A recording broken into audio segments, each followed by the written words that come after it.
Hello, welcome back. Thank you for joining me today.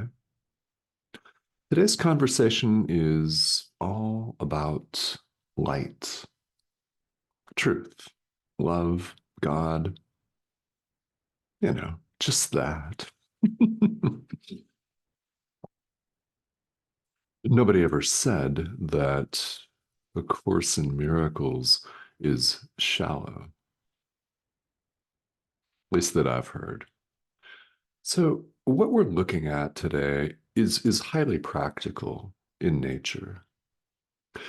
The course can seem rather esoteric and far out and weird sometimes, and perhaps you have found it that, or you find it that way right now, especially at first glance. I mean, if this is the first time that you encounter a thought system, a spiritual tradition that insists that there is no world, that certainly is something other traditions don't come right out and say.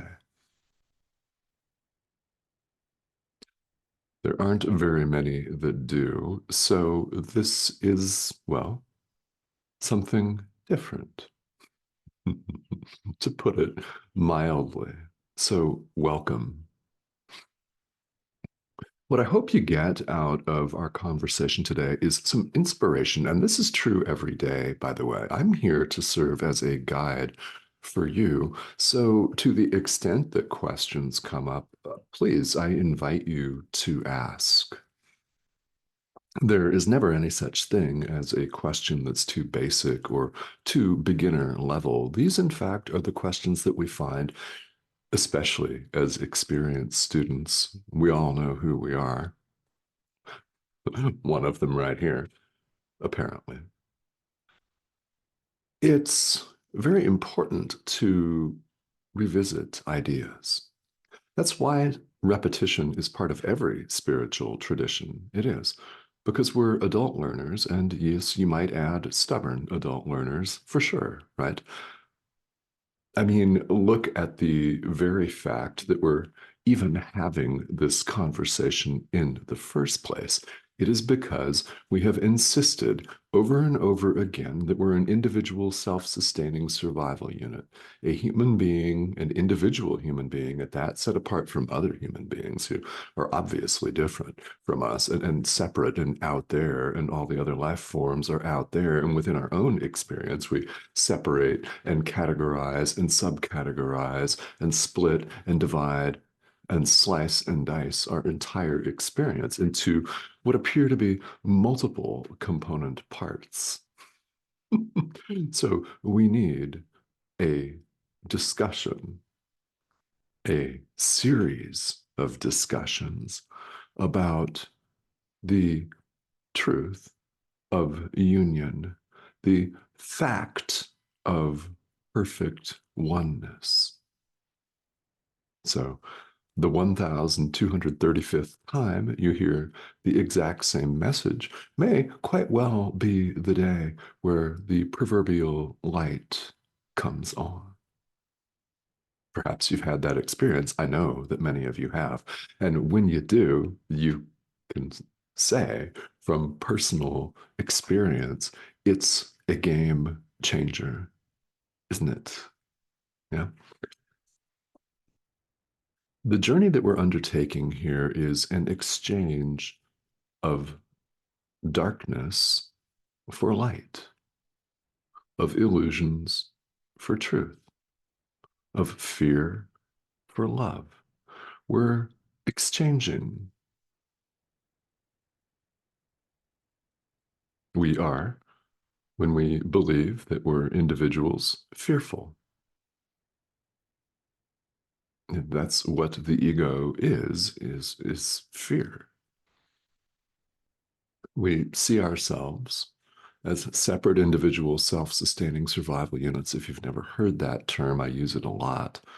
I actually cannot claim credit for that in any way, as I can't claim credit for any of what's coming out of my mouth.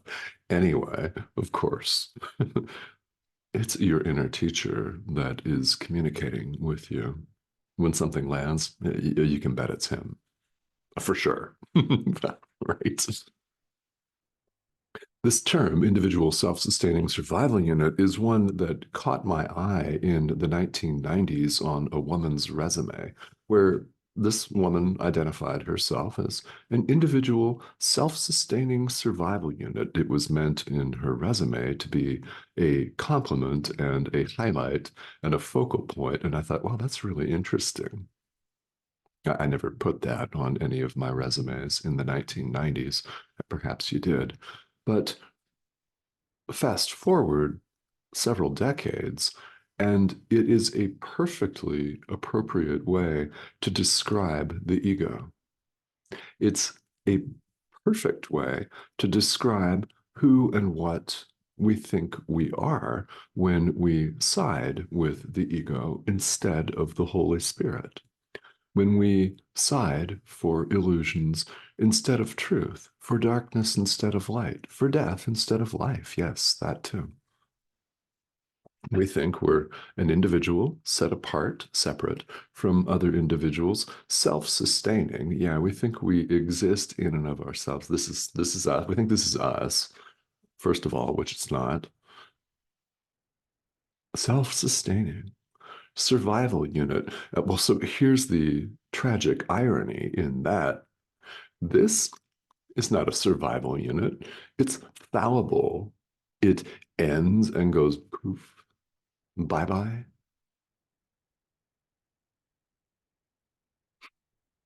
So we have a choice as to how we use this device, this thing, while we appear to be here. And I promise you, it is appear to be here. We are, all of us on the spiritual path, undergoing this exchange of darkness for light. We don't always see it that way. That's why it's repeated right here.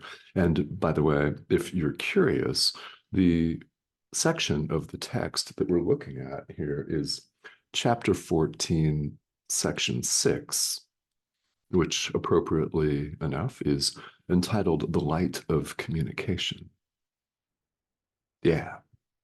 So, no matter what tradition or traditions you may follow, if any, whether A Course in Miracles is the focal point of your practice or an adjunct to your practice of other traditions, or whether you're just checking this out, doesn't matter. This is what we're doing in spirituality. And we're invited repeatedly here as we study and practice A Course in Miracles to bring illusions to truth. The visual of light is very important here, and it's, of course, highly appropriate. Light is our inner teacher's openness, the Holy Spirit's openness, which, by the way, is wholly benign and gentle, perceiving no separation of any kind. There's no need to attack. There's no separate other to attack. And there's no separate component of yourself to attack either. There is no separation, period. Now, the Holy Spirit is our inner teacher. I refer to the Holy Spirit as our inner teacher throughout these videos for a very important reason. It's part of our mind. You'll notice I use the pronouns he and him, the masculine pronouns that this course uses, that the Bible uses, right? And it, I use the third person neutral, gender neutral pronoun it as well, because the Holy Spirit is not a human being. If we're not human beings, how can the Holy Spirit be one? So, whatever you choose to call it, it's part of our mind. This part of our mind that will teach us and lovingly and patiently guide us if only we'll let it. You know? Our job here on the path is to take a look at illusions, all of our mistaken thoughts and beliefs, and, well, what we've concretized into structures here in the world, and just bring our illusions to our inner teacher, bring illusions to truth. The image of darkness and light is very helpful here. This has been very helpful to me, and I hope that you may find it helpful in some way also. We bring darkness to light. What happens when we do this? Well, it's a lot like walking into a dark room. Let's say that you walk into a room that's completely black.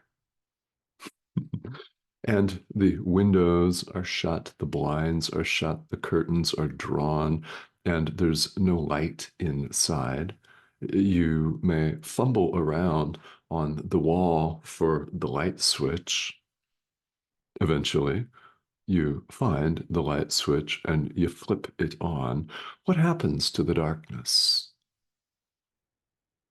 It's gone. It's no longer there. Flip on the light, the darkness is gone. And what's more, it's as though the darkness were never there. It was not. The light of truth shines all illusion away. Everything, every illusion that we here invest in is nothing. It's illusion, after all. It's nothing. We've given it all the power that it appears to hold over us. So we're afraid of that. And here's something that's very, very important. Love, truth, is shared. It can only be shared. Love can only be shared. It cannot be hoarded and kept off to an individual self. That's not love. It is given. It's shared. And what cannot be shared cannot be known. What cannot be shared does not, in fact, exist at all. So we only think that all of our illusions of separation are real. They are not real, and every now and then, perhaps more often than that, we get glimpses of the fact that they're completely illusory and nothing, and that we could choose to let them go. Hmm. If you watch these videos routinely, first of all, I thank you for that. It's a very, very kind thing for you to do to practice this course and practice true forgiveness. It benefits every living thing because the more that you entertain the idea that there is only perfect oneness, the more that that will sink in and you'll recognize it as true. How? By putting these ideas into practice. Bring your illusions to the truth. The light of truth will shine them away. And we only think that we're keeping little pockets of stuff to ourselves, our special forms of love for certain people, and concomitantly, our special forms of hatred for some people, like a political party. I use this as an example all the time. It is a perfect, perfect example of the ego at play, is it not? Defining and defending personal territory and violently attacking those who don't hold your chosen personal territory. Yeah, I know. It's one of many examples of the ego at play. We only think that we can hide, but there's no place to hide. And the hiding only makes us miserable. We're interested in spirituality because we know it's getting us nowhere. We're looking for the solution to what we perceive to be our problem. We're looking for it in the wrong place. We continue to look for it apparently out there in the world, in a brand new spiritual teaching, in a brand new modality or collection of modalities. For example, a new job, a new partner, a new car, a new shirt, a new pair of jeans, in lots of different things. We're looking for the peace of God apparently out there, yet there is nothing out there. We must look within. The answer is not of this world. And oh, yes, capital A, the Holy Spirit, your inner teacher, our inner teacher, is known by many names in this course. One of those is the answer, capital A. The answer, you might say, is built in. The Son of God, you, me, all of us, there's only one of us, after all, has never sinned. That's impossible. The Son of God is guiltless forever, eternally, guiltless. So exchange your guilt for guiltlessness. Bring all of the thoughts that are not joyous, all the guilty, fearful, hateful, vindictive, sad, tragic, and wrong minded thoughts to your inner teacher. Bring them to the light. The light will shine them away. You'll recognize their complete and total insubstantiality and gladly and willingly let them go.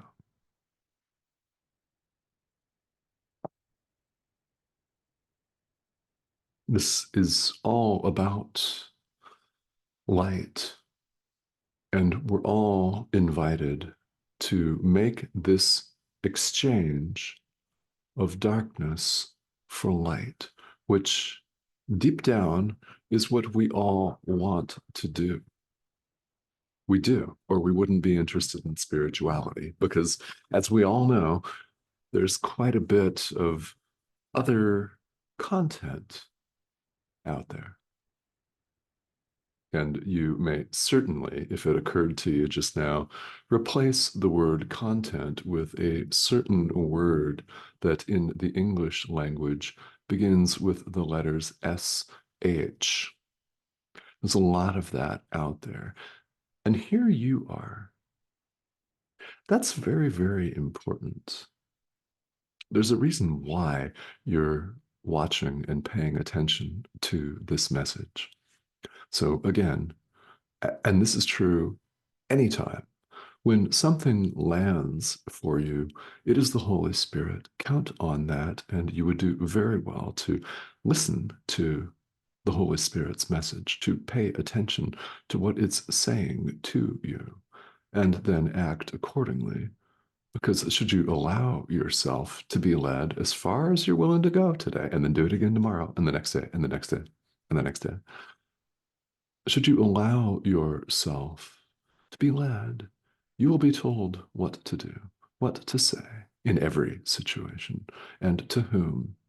And you can relax and trust your inner teacher's guidance, knowing that whatever it is that you're called to do is going to be of maximum possible benefit to every single living thing throughout space and time. And we certainly can't say that when we run off and try to decide everything by ourselves, can we? All right. Well, choose the light today. That's the message. So I thank you for tuning in. And again, comments and questions are more than welcome here. I would love to have you subscribe. If you have not yet subscribed, I'd love to have you join us. This is the prompt here in the corner of your screen. Go ahead and click on that. You'll be invited to subscribe and join us. And if you are subscribed to this channel, you do have the option to control your notifications on YouTube. That's a bell icon that pops up. You can click that and choose to be notified if you wish whenever a new video drops here, which happens to be several times a week for the sake of consistency, because again, we're all adult learners and we need repetition. And we do, because we've run off and we've hidden from ourselves, and we don't have to continue that at all. All right. Thank you, as always, for joining me.